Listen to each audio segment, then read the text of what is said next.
Չափազանց մտահոգիչ եւ դատապարտելի է Իսրայելի արձակումը Իրանի վրա եւ այն իրավիճակը, որը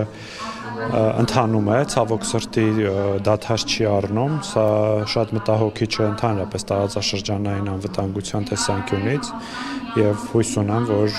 մոտակա ապագայում հնարավոր կլինի այդ կրակը դադարեցնել եւ վերադառնալ բանակցություններին, որովհետեւ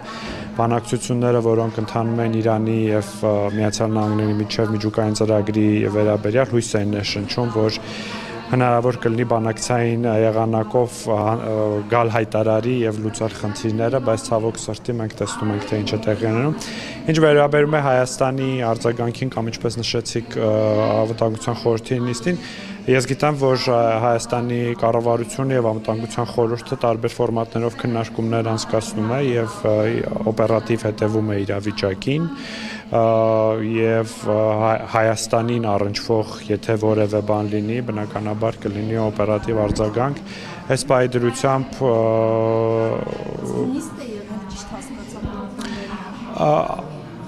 Անվտանգության խորհրդի անդամների մասնակցությամբ քննարկումներ մշտապես են տեղի ունենում եւ աշխատանքային նիստեր։ Այդ բոլոր ընդհանրապես տարբեր թեմաների հետ կապված, բայց ակնհայտ է, որ Հայաստանի կառավարությունը եւ Անվտանգության խորհուրդը եւս այս հարցը քննարկում եւ ուշադրության կենտրոնում է պահում։ Նիկոլ Փաշինյանը պետք է մեկնի Թուրքիա, այնտեղ հանդիպում Էրդողանի հետ սպասում, օրակարգը, ինչ օրակարգ։ Ես կարծում եմ, որ վարչապետի այցերի եւ դրանց օրակարգի վերաբերյալ մեկնաբանությունները ճիշտ կլինի, որ վարչապետի աշխատակազմը տա եւ ես այս պահին որևէ լրացուցիչ տեղեկատվություն այդ մասով չեմ կարող կան ի վերջո գնալու է թե ոչ։ Ես նորից եմ ասում, այցերի վերաբերյալ տեղեկությունները պետք է տա վարչապետի աշխատակազմը, ես որևէ բան չեմ։ Ես այլ հարց եմ տալիս, որպես իշխանական թիմի ներկայացուցիչ։ Ես արդեն պատասխանեցի ձեր հարցին։ Չեն ասում ձեզ, ներողություն չեմ վերցրել թեման։ Այսինքն ԿՊ-ի ներսում, որ արտաքին ոլորտի հետ կապված հարցեր են քննարկում, ձեզ չեն ասում։ Ինձ շատ տարբեր բաներ են ասում, բայց այնքանով, որքանով որ ես պատասխանեցի, բավարարվեք այդքանով համեց։ Պարոն Խանդանյան, Անվտանգության խորհրդից այնքան այս օրերին նաև մտահոգություններ են հնչում, որ այս հակամարտությունը կարող է նաև Ադրբեջանի Հայաստանի նկատմամբ որոշակի վտանգներ պարունակող գործողությունների մոդել Ադրբեջանին։ Հայաստանը այս առումով անհանգստություն ունի, մտահոգություններ կան, որ Ադրբեջանը կարող է իրավիճակից օգտվել եւ իր պատկերացրած այդ ճանապարհի հարցը լուծել։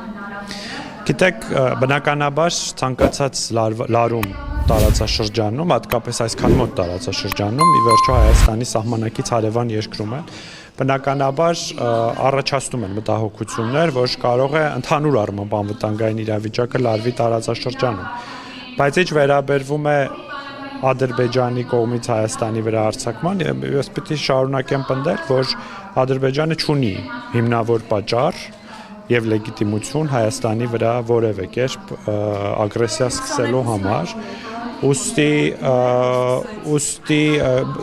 անվտանգային միջավայրը բոլորովին տարբեր էր 2022-ին եւ 2025 թվականին եւ բացի այդ հիշեցնեմ, որ Հայաստանը եւ Ադրբեջանը ունեն պատրաստի խաղաղության պայմանագրի տեքստ,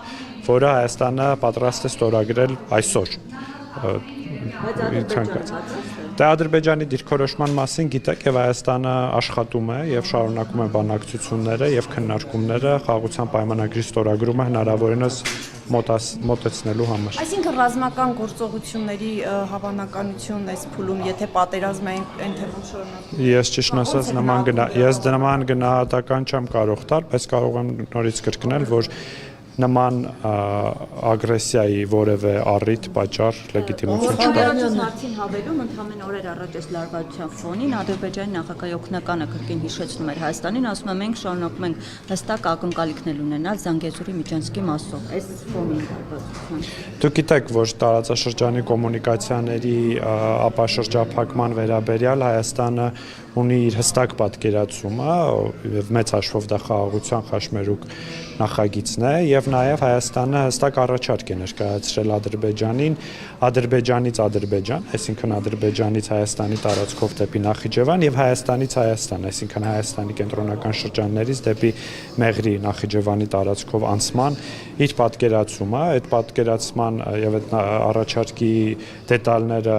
վարչապետ Փաշինյանը ներկայացրել է նաև վերջերս Երևանյան երկխոսության իր ելույթի ընթացքում ավելի տեխնիկական դետալները եւ այս առաջարկի հետ կապված Ադրբեջանը մինչեւ օրս պաշտոնական արձագանք չի տվել։ Ես կարծում եմ, որ այս առաջարկը չափազանց լավ առաջարկ է եւ այս առաջարկը կլուծի ճանապարհների եւ կոմունիկացիաների բացման խնդիրը եւ դրանից կշահեն Հայաստանը, Ադրբեջանը եւ ընդհանրապես տարածաշրջանը։ Խանդանյան այս Իրան-Իսրայել ֆոնին տեղեկություններ չկան արդյոք Հայաստանի անվտանգության խորհուրդը նիստ գումարել է։ Այս հարցին արդեն պատասխանել եմ։ Ներողություն, ժողովուրդ ջան։ Հայաստանի կառավարություն եւ անվտանգության խորհուրդը պարբերաբար տարբեր ֆորմատներով քննարկումներ են ունենում եւ քննարկում են նաեւ տարածաշրջանային հարցերի խնդիրներին վերաբերող հարցեր։ Դուք հայ առաքելական այդ հնարավոր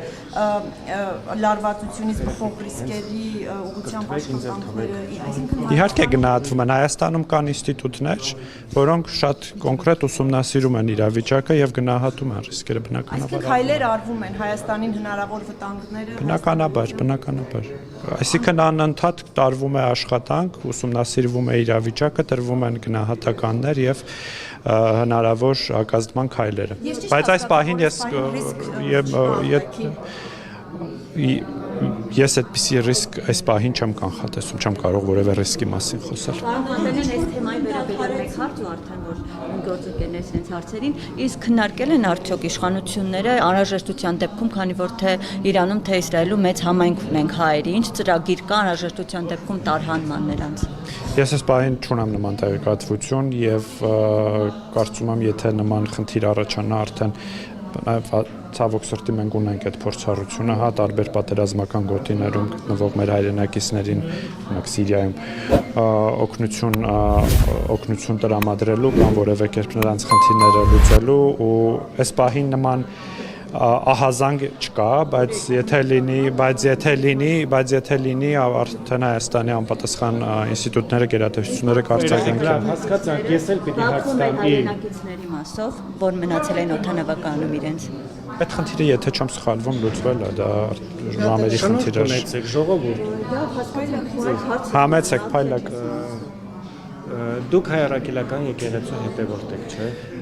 Ես մկրտված եմ հայ առաքելական եկեղեցում եւ առնվազն ինստիտուցիոնալ առումով հետ համարվում եմ հայ առաքելական եկեղեցու հետևորդ։ Այս օրերին եկեղեցի իշխանություն վեճին, այսպես ասենք, տեղի ունեցող զարգացումները։ Ես կարծում եմ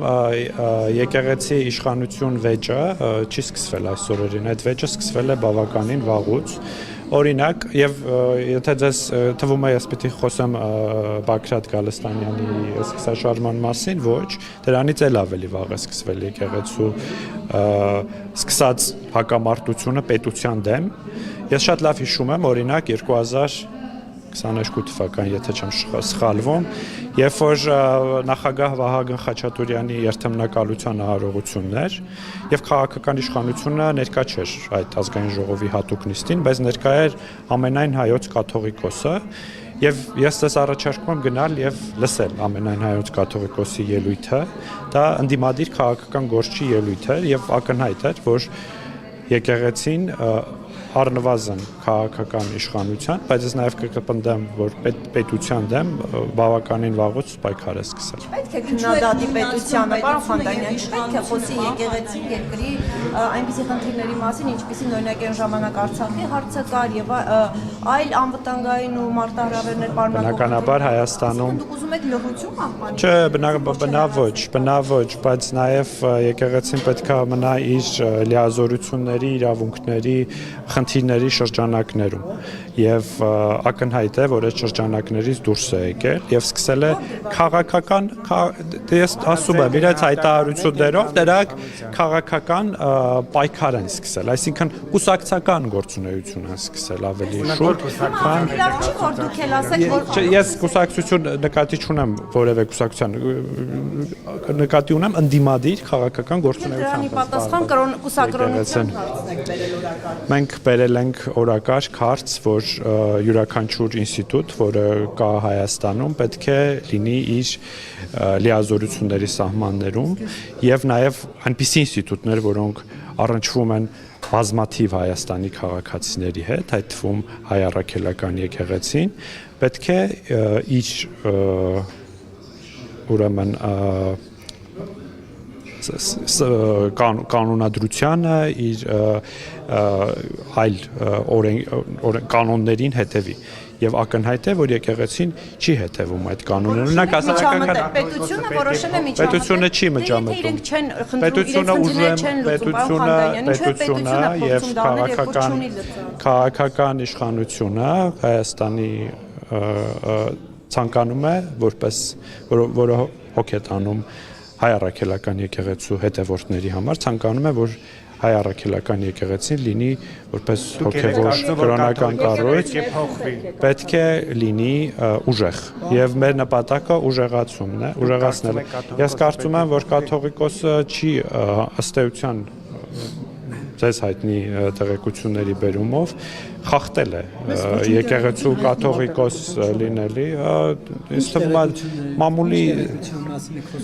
ես կառաջարկում եմ այն հարցերը որոնք հնչում են Չէ, ներողություն, դուք ասացիք ձեզ հայտնի տեղեկությունները Դուք հիմա երրորդ հարցը տվեցիք, մեզ չգիտեմ, ձեր երրորդ 3 հարցերից որ մեկին պատասխանեմ, հիմա թույլ տվեք, ես կպատասխանեմ այն հարցին, որին ուզում եմ։ Ես առաջարկում եմ, որպես քանի որ կան հարցեր, հարց են չէ, հանրային հարց է հնչել, որ Այսինքն իմ հարցին չի խուսափեցիք, Ոչ մի հարցի չեմ խուսափել, որևէ հարցի չեմ պատասխանել, Նարեկ, որովհետև ընդհատում եք ինձ։ Այսինքն եթե ճեպազրույցի ընթացքում հարց են տալիս, դուք պետք է հունից դուրս գա։ Սա նոր գործելավոճ է։ Երբ որ ավարտեք ձեր խոսքը, ես կսկսեմ պատասխանալ եւ դուք մինչև վերջ պետք է լսեք։ Ես լսել եմ ձեր պատասխանը, բայց նաև հարցը։ Հիմա ես կարող եմ պատասխանել, չընդհատեք։ Իսկ դուք չգոռա։ Ես ուրեմն եկեղեցու ամենայն հայոց կաթողիկոսի կուսակրոնության ուխտի խախտման վերաբերյալ հնչել է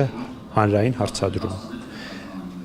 Այդ հարցադրմանը եկեղեցին մինչև այս պահը չի պատասխանել եւ ես շարունակում եմ այդ հարցադրումը արդյոք ամենայն հայոց կաթողիկոսը խախտել է կուսակրոնության ուխտը եւ ես ակնկալում եմ եկեղեցուց պատասխան